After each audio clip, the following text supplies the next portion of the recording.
안녕하셨습니까? 가을 아저씨 책 읽는 자작입니다. 중년 이후의 삶은 누구에게나 낯섭니다.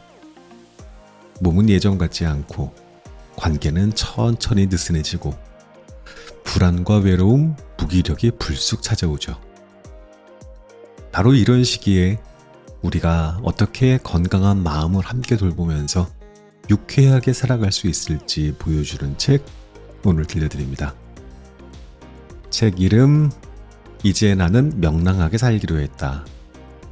이 책은 두 전문가의 협업으로 탄생했습니다. 자, 이호선 교수님, 노년 상담 전문가이자 유튜브와 방송을 통해서 중장년과 꾸준히 소통해온 멘토십니다. 불안, 분노, 자존감 저하 등 감정 문제를 다루는 실질적인 방법을 제안하고요. 불안은 마음이 아니라 입으로 털자. 한 줌도 안 되는 인연 손절하려고 하지마. 하여간 이분 표현이 아주 사이다라서 단순한 위로가 아닌 감정을 다루는 기술에 대해서 참 잘 알려주시는 분입니다. 이우선 교수님 강의가 유튜브에 뜨면 저는 절대 그냥 안 넘어가요. 거의 다 보고 있습니다. 유쾌하고 긍정적인 에너지가 넘치는 분이십니다. 또 김사랑 원장님, 가정의학과 전문의로서 근감소증, 당뇨, 고혈압 같은 만성질환에 대한 현실적인 처방을 제시합니다. 단백질 섭취, 근육운동, 또 생활습관 개선 등 실천 가능한 건강 솔루션을 쉽게 알려주고 있어요. 자, 이 책은 마음을 다독이는 심리학과 몸을 단련하는 의학이 함께 어우러진 중장년 맞춤형 안내서, 이렇게 보시면 되겠습니다. 본문 살펴보고요. 클로징 때 다시 뵙지요.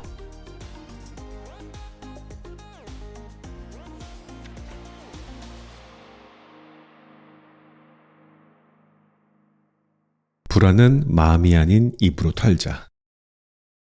저 사람은 어쩜 저렇게 말이 많니?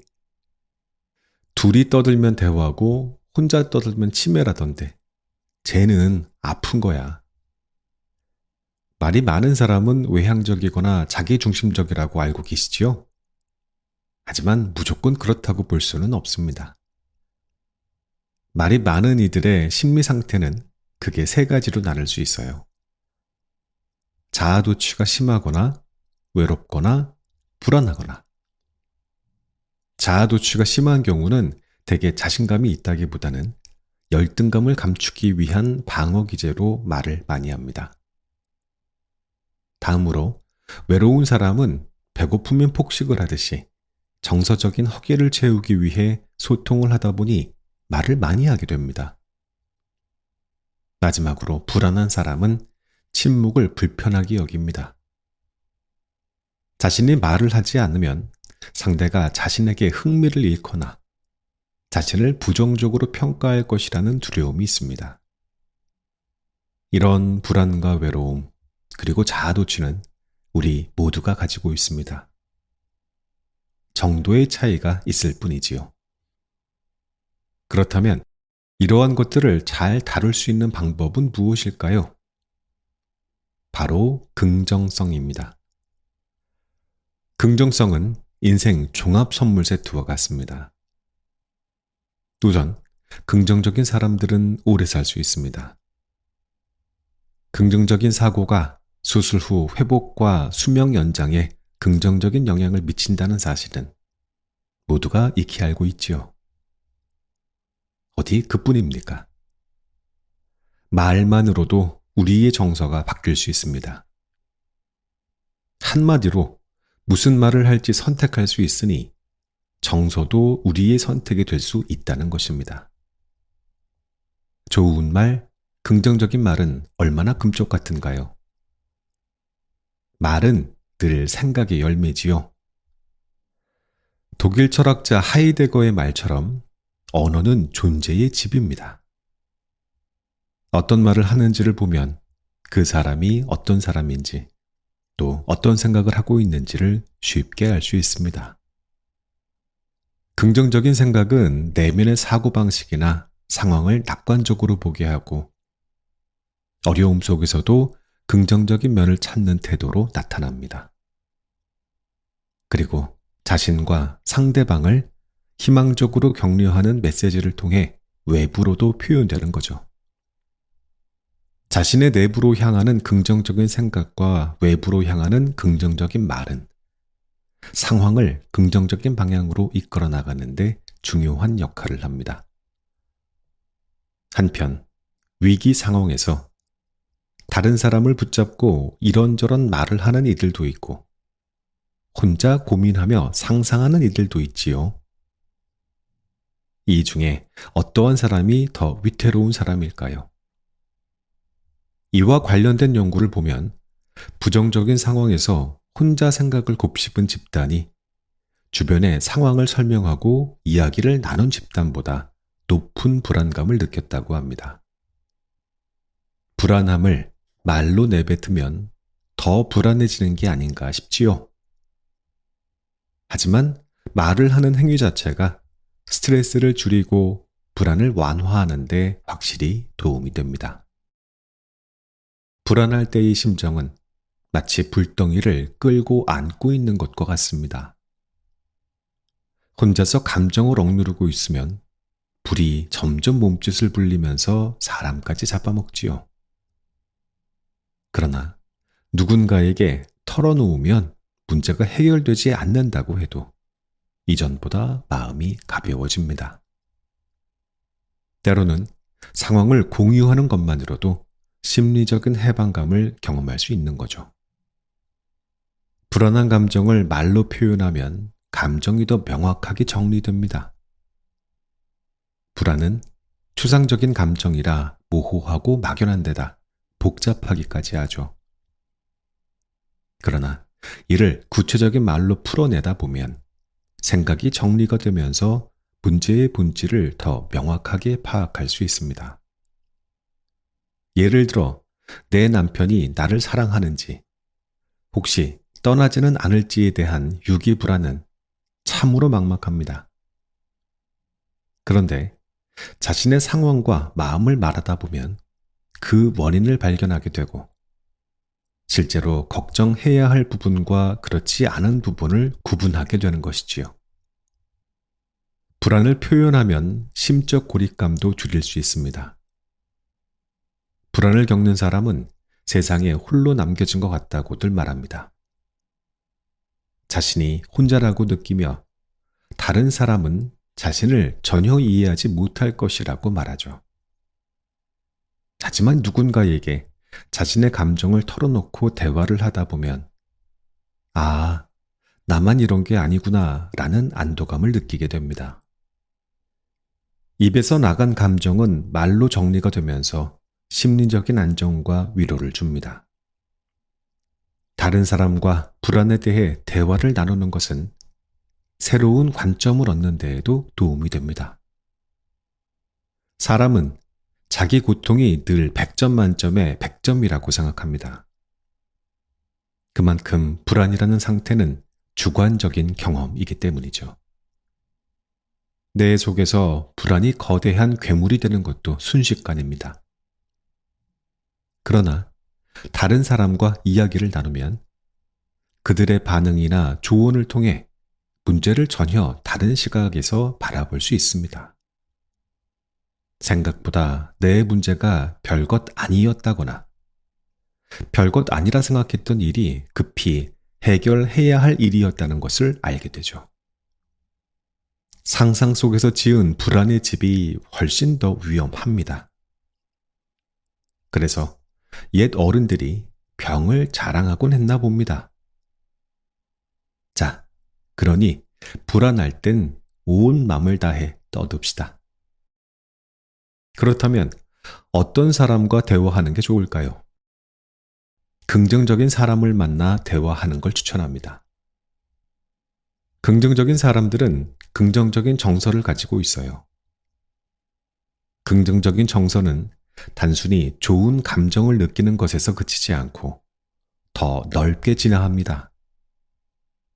또한 부정적인 사고를 완화하고 나아가 평정 상태를 유지하게 하면서 행복감과 만족감, 인지적인 유연성을 가져다 줍니다. 인지적 유연성은 새로운 환경이나 모험적인 상황에서 어떤 목표를 달성해야 할 때 자신의 접근 방법을 다양화하여 대안적인 행동과 해결책을 찾는 능력을 말합니다. 이때 긍정적인 정서와 인지적인 유연성은 몸과 마음에 긍정적인 영향을 끼칩니다. 각각의 상황을 부정적으로 바라보며 포기하는 것이 아니라 긍정적인 측면을 바라봄으로써 다양한 해결책을 모색할 수 있기 때문이죠. 불안할 때 긍정적인 상상을 하는 것도 좋습니다.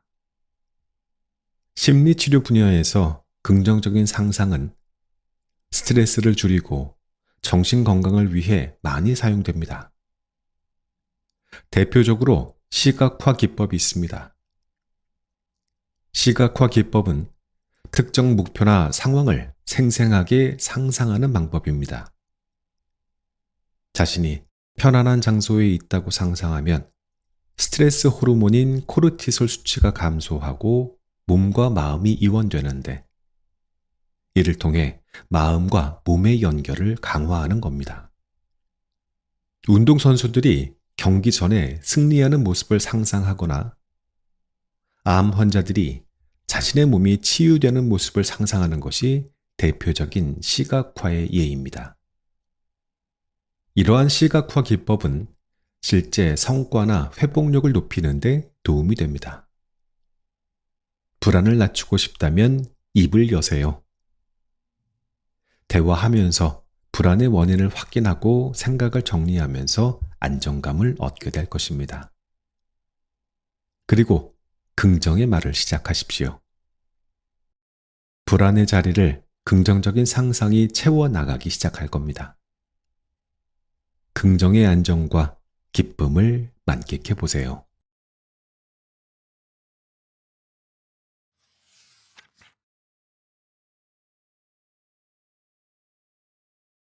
반듯한 마음은 꼿꼿한 허리에서 시작된다. 헨리 나우에는 영적 발돋움이라는 책에서 스스로를 환대해야 할 때에야 비로소 타인을 환대할 수 있다고 강조했습니다. 이는 자기 환대라는 개념으로 나와 타인을 있는 그대로 인정해 주어야 새롭고 창조적인 일이 일어날 수 있다는 겁니다. 이는 무조건적인 환대를 의미하는 것은 아닙니다. 타인의 요구에 모두 응해야 한다는 것도 아니고요. 단지 내 삶의 의미를 찾아야 상대방을 의미 있는 존재로 이해하고 내게 온 호의적인 이방인인 손님도 맞이할 수 있고 나를 침범하는 악의적인 이방인인 적도 바라볼 수 있다는 것뿐입니다. 한편 이러한 자기 환대를 경험하지 못한 채 삶에서 배척되고 배제되어 투명 인간 또는 그림자처럼 살아가는 사람들이 있습니다.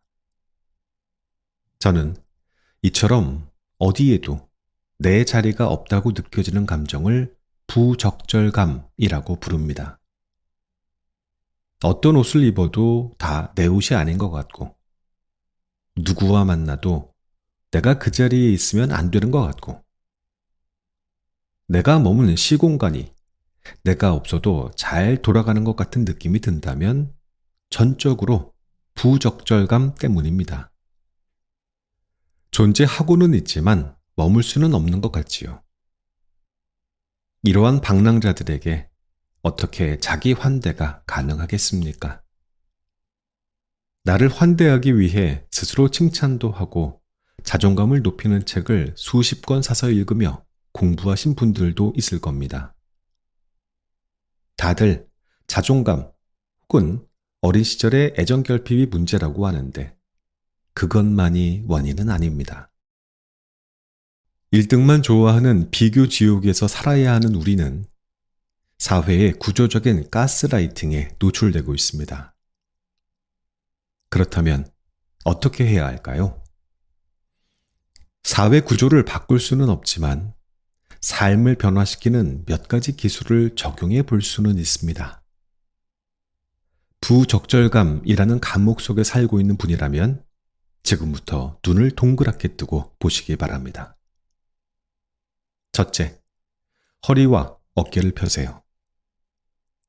마음을 펴기 위해 허리와 어깨를 펴야 하는 이유는 신체 자세와 감정 상태가 밀접하게 연결되어 있기 때문입니다.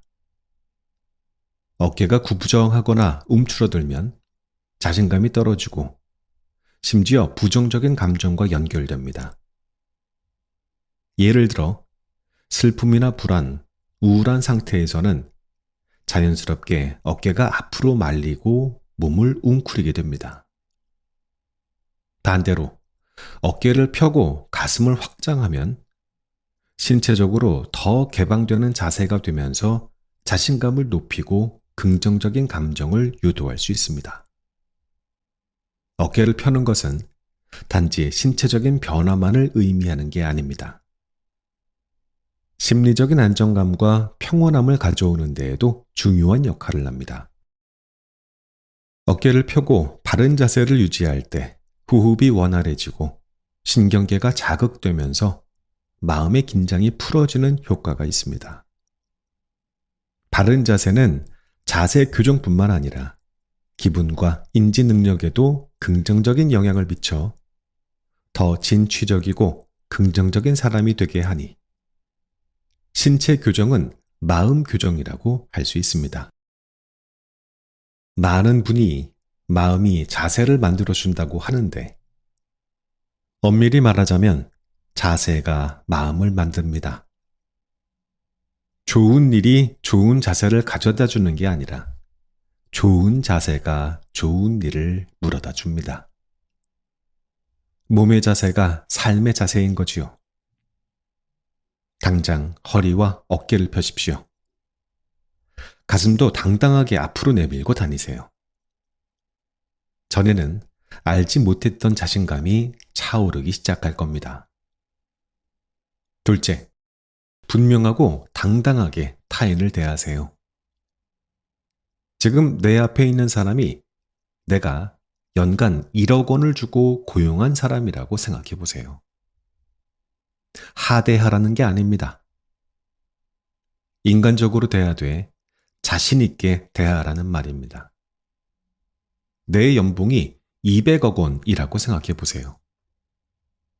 아쉬울 게 뭐가 있겠습니까? 자신감이 꽉 찬 사람들, 늘 자신이 뭔가 해낼 듯 말하는 사람들을 살펴보세요. 우리는 그의 말보다는 그의 자신감에 짓눌립니다. 내가 당당해진다면 사람들은 내 연봉이 200억 원이라고는 절대 생각하지 않을지라도 나의 자신감이 200억 원짜리라는 생각은 할 겁니다. 분명합니다. 당당하게 상대방을 대하는 것은 나의 감정과 의견을 명확하게 표현하도록 돕습니다. 또한 자신에 대한 신뢰를 높이는 데에도 도움이 됩니다. 장기적으로 더 긍정적인 자아상을 만들어줍니다. 젊으나 나이가 많으나 당당해야 합니다. 당당한 태도는 스트레스와 불안을 줄이는 데에도 효과가 있습니다. 자신의 입장을 명확히 밝히고 타인의 요구에 무조건적으로 따르지 않게 되니 과도한 책임감이나 억눌린 감정에서 오는 스트레스를 줄일 수도 있죠. 또한 당당하게 대처함으로써 불필요한 갈등을 예방하고 감정적인 부담을 덜게 됩니다. 당당한 태도는 갈등 해결 능력을 향상시키기도 합니다.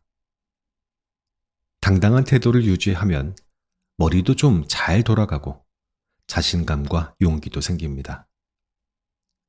문제를 회피하지 않고 직접적으로 다루는 태도를 갖게 되니 작은 문제가 큰 갈등으로 번지는 것을 막고 서로의 입장을 이해하고 조율하면서 더 나은 해결책을 찾게 되지요. 상대에게 긍정적인 인상도 남기면서 어쩐지 내가 좀 더 똑똑해지는 기분도 들 겁니다. 셋째, 머리를 잘 다듬고 옷을 갖춰 입으세요. 그렇게만 해도 자신감이 올라갑니다. 깔끔하게 정돈된 자신을 거울에 자주 비춰보고 자신에게 소리내어 말하세요. 야, 오늘 스타일 좋다. 오늘은 잘 될 거야. 하고 말입니다. 쭈그리고 앉아있으면 누가 밥 먹여줍니까? 스스로 선택하는 겁니다. 내 삶의 주인은 나니까 상황의 주인이 되어야죠. 그렇게 생각하면 마음도 편해지고 훨씬 관대해집니다. 이보다 더 많은 기술이 있지만 일단 위에 세 가지만 해보십시오. 나의 열등감, 나의 부적절감을 이기지도 못할 정신력에 맡기지 말고 행동으로 새롭게 전환해 보세요.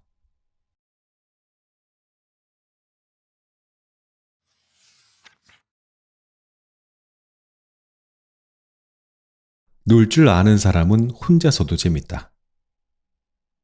야, 놀고 싶은데 도대체 뭘 하며 놀아야 되냐? 난들 아냐. 여행을 가자니 다리가 아프고, 책을 읽자니 눈이 안 보이고, 공부를 하자니 머리가 안 돌아간다. 모여서 이런 말씀 많이들 하셨지요? 취미를 가지라는 전문가의 말을 듣고 여기저기 기웃거렸지만 뾰족한 결과가 없었을 겁니다. 앞으로 살아갈 긴 여가의 시간을 어찌할까 걱정이시지요. 그래서 혼자서도 잘 노는 연습을 해야 합니다. 물론 젊으나 나이 드나 인간은 혼자서도 잘 놀고 다른 사람과도 잘 놀아야 합니다. 그런데 혼자서 노는 방법은 나이가 들수록 중요해집니다. 왜냐고요? 나이 들면 내 주변을 구성하는 사람이 적어지기 때문이죠. 이젠 함께 놀고 싶어도 상대방이 바쁘거나 아프거나 죽었거나 셋 중에 하나예요. 심지어 배우자와 자식들도 나랑 안 놀아줍니다. 그러니 지금부터라도 혼자 잘 놀 수 있도록 장치를 마련해야 합니다. 이 장치는 다양하면 다양할수록 좋습니다. 저는 이걸 자기 복합성이라고 부릅니다. 자기 복합성은 개인이 자신의 정체성을 구성하는 여러 가지 측면이 얼마나 구체적이고 독립적으로 존재하는지를 설명하는 심리적인 구조로서 사람마다 다릅니다. 자기 복합성이 높으면 내가 가진 다양한 사회적인 관계, 역할, 활동, 목표 등을 손가락을 꼽으며 말할 수 있습니다. 예를 들어, 한 사람이 직장에서의 역할, 가정에서의 역할, 친구 관계에서의 역할을 각각 다르게 인식하고 있다면 그 사람은 자기 복합성이 높다고 볼 수 있습니다. 자기 복합성이 높은 사람은 특정한 하나의 자아상이 위협받거나 부정적인 사건에 휘말리더라도 다른 자아상이 이를 보완해주기 때문에 심리적인 타격을 덜 받습니다. 예를 들어 직장에서 실패를 경험하더라도 가정이나 친구 관계에서 긍정적인 자아상을 유지할 수 있다면 스트레스에 대한 강한 저항력이 생기지요. 게다가 자기 복합성이 높은 사람은 다양한 상황에 맞춰서 자신의 역할과 태도를 유연하게 변화시킬 수 있습니다. 때문에 적응도 잘하고 소속감도 강하게 느끼지요.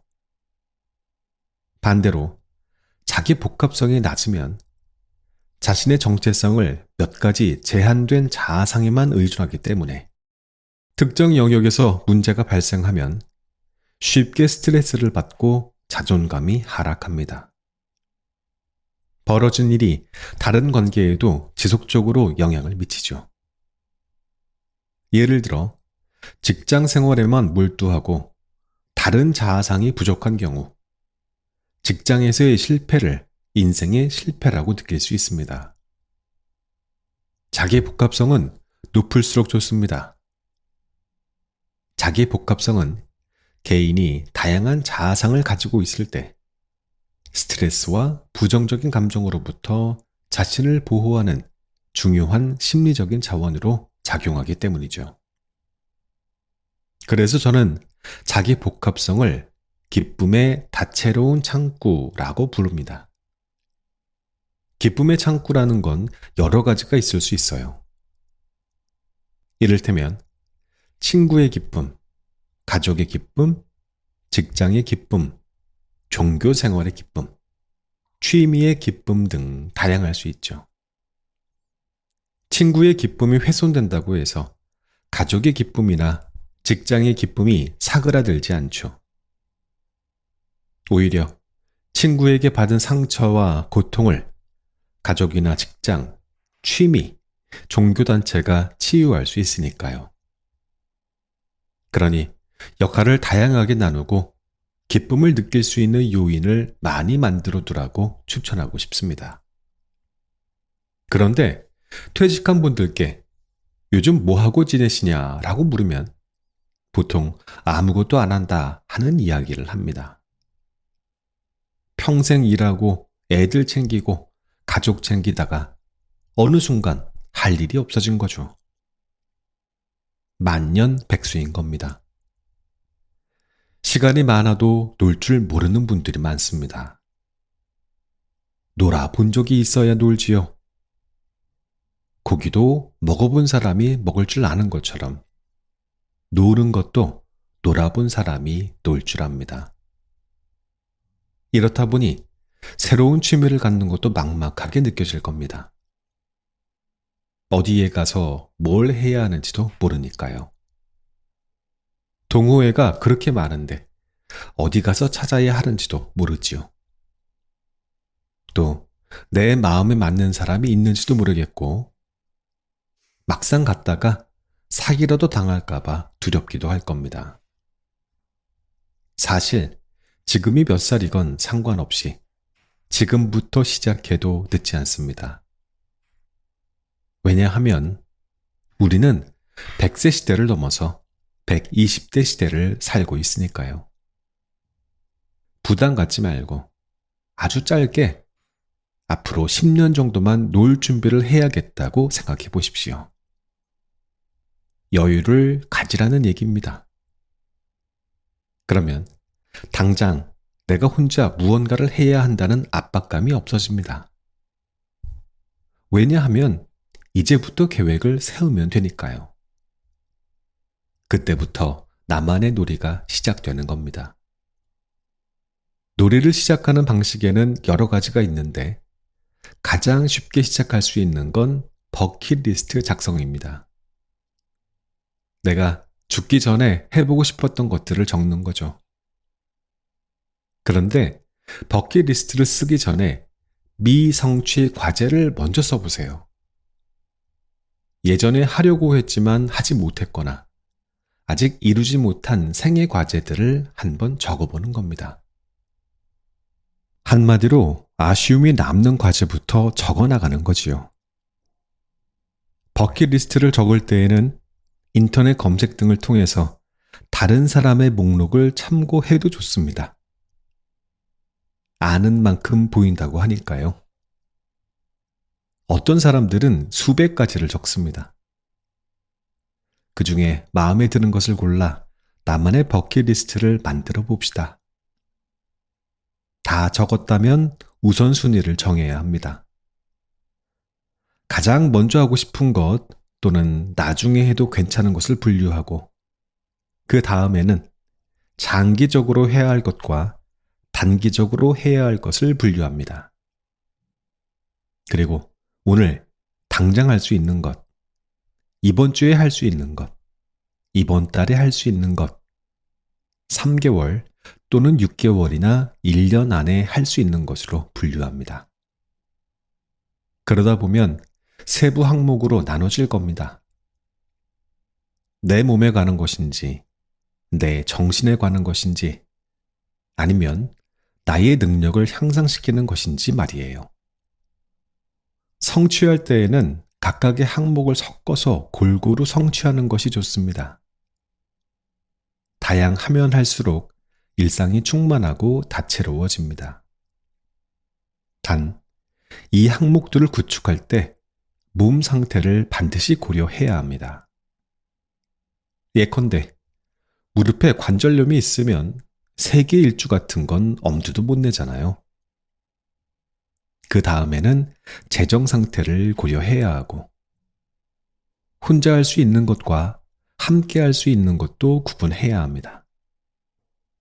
이렇게 여러 기준을 갖고 분류하다 보면 할 수 없는 게 생각보다 많아집니다. 그럼에도 포기하지 말고 그 가운데에서 할 수 있는 것을 찾아내야 합니다. 취미에 대해 말하자면 미하이 칙센트미하이가 말하는 몰입을 빼놓을 수 없죠. 그는 사람들이 몰입을 통해 더 행복하고 충만한 삶을 살 수 있다고 말합니다. 취미 활동도 이러한 몰입 경험을 제공할 수 있다고 보죠. 칙센트미하이에 따르면 능동적인 여가를 통해 몰입을 경험할 가능성이 높다고 합니다. 능동적인 여가는 운동, 악기 연주, 미술, 달리기 등 집중력과 노력을 요하는 활동을 말합니다. 이러한 활동은 처음에는 어느 정도 집중력이 필요합니다. 하지만 시간이 지날수록 몰입 상태에 도달하게 되죠. 일종의 무아지경을 경험하면서 나만의 성취감과 행복감을 느낄 수 있습니다. 이때 취미는 단순히 시간을 보내는 활동이 아니라 몰입을 통해 심리적인 만족과 성장을 이끌어내는 핵심 요소가 됩니다. 취미 활동에 집중할 때 활동 자체에 몰두하게 되어 외부의 스트레스나 불안에서 벗어날 수 있습니다. 특히 달리기와 같이 목표를 설정하고 달성해 나가는 취미는 그 과정에서 몰입을 경험할 수 있기에 심리적인 안정감과 성취감을 동시에 느끼게 합니다.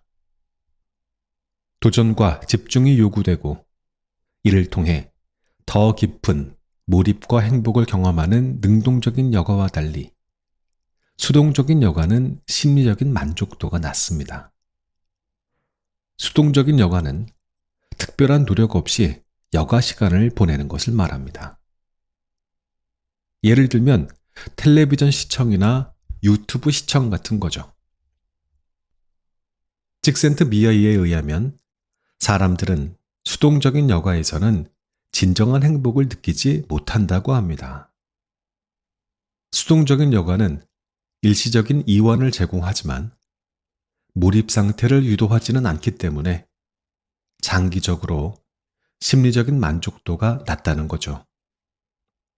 그의 결론은 취미를 통해 몰입을 경험함으로써 사람들이 더 행복하고 충만한 삶을 살 수 있다는 겁니다. 제가 보기에도 능동적인 취미 활동이 사람들에게 도전과 성취감을 제공하고 심리적인 안정과 만족감을 얻게 하는데 확실히 공헌합니다. 이렇듯 살아가면서 자기 자신을 다양한 역할로 구분하여 생각하고 혼자 놀 수 있는 취미를 다방면으로 마련해 둔다면 우울의 구렁텅이로 빠지는 일을 예방할 수 있을 겁니다.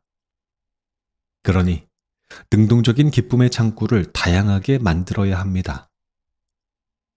하나의 창구를 열면 또 하나의 창구가 열릴 겁니다. 몸의 창구, 정신의 창구, 능력의 창구. 이러한 식으로 창구들이 생겨나죠. 그러다가 한 창구가 막혀도 다른 창구가 있으니까 괜찮습니다. 자기 복합성이 삶의 만족도의 평균값을 올려줄 테니까 말입니다.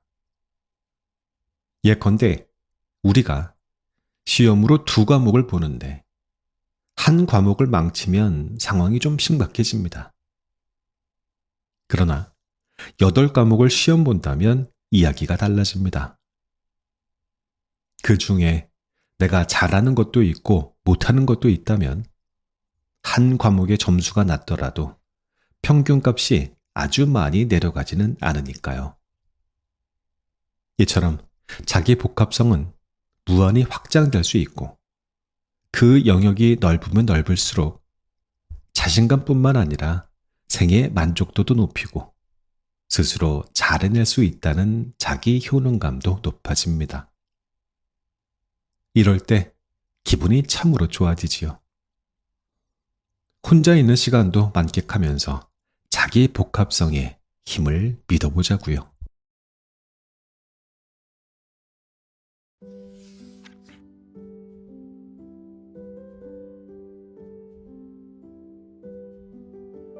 이 책의 낭독은 여기까지 하겠습니다.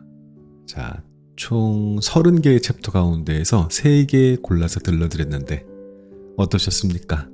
명쾌하지요? 마지막 챕터 메시지 다시 짚어보고 싶습니다. 바로 놀 줄 아는 사람은 혼자서도 재미있다는 말이었죠.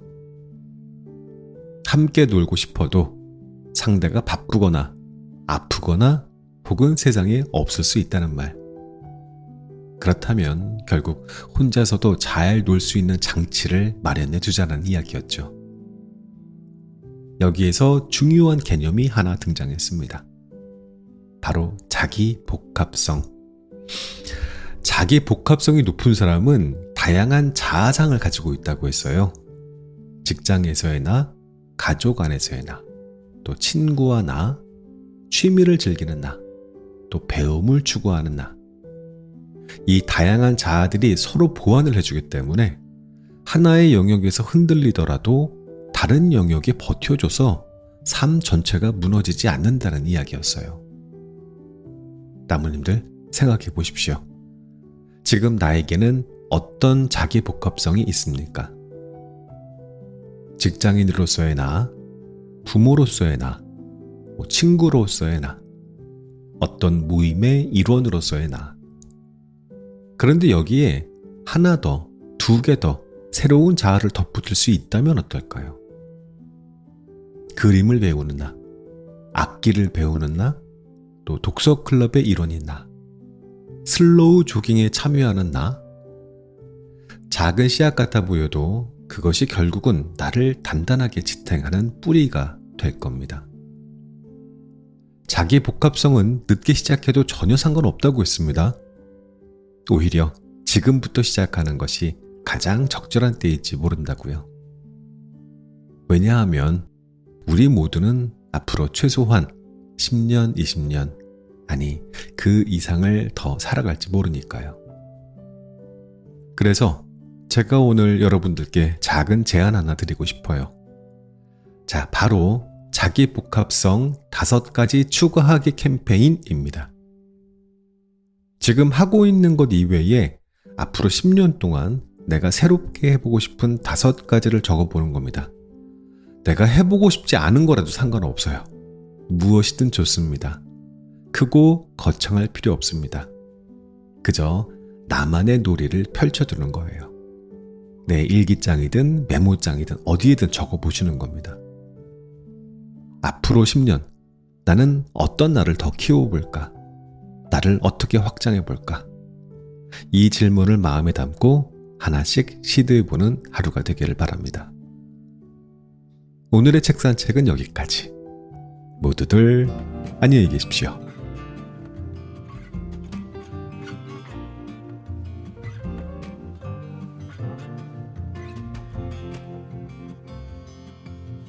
Meet me here at this time tomorrow. There's something you need to know. I got used to see you as a friend, but deep inside there's something else I know. Ooh, the world's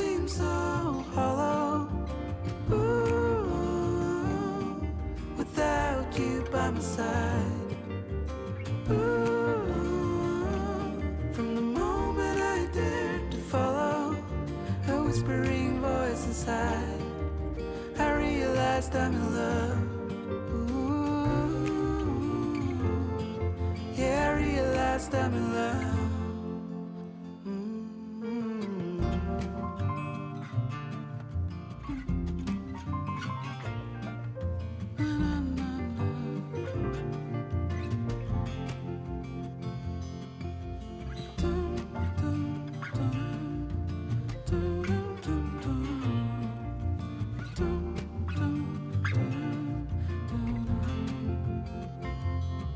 So now we're here.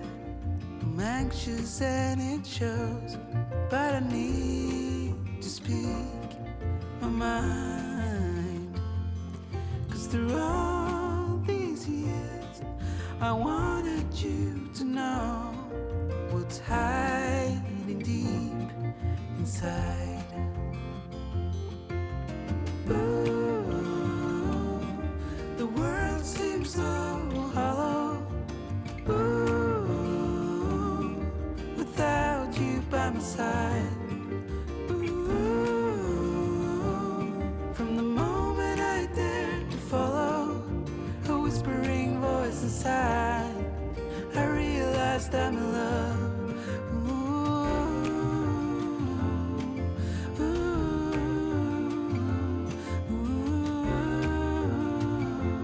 Yeah, I realized I'm in love.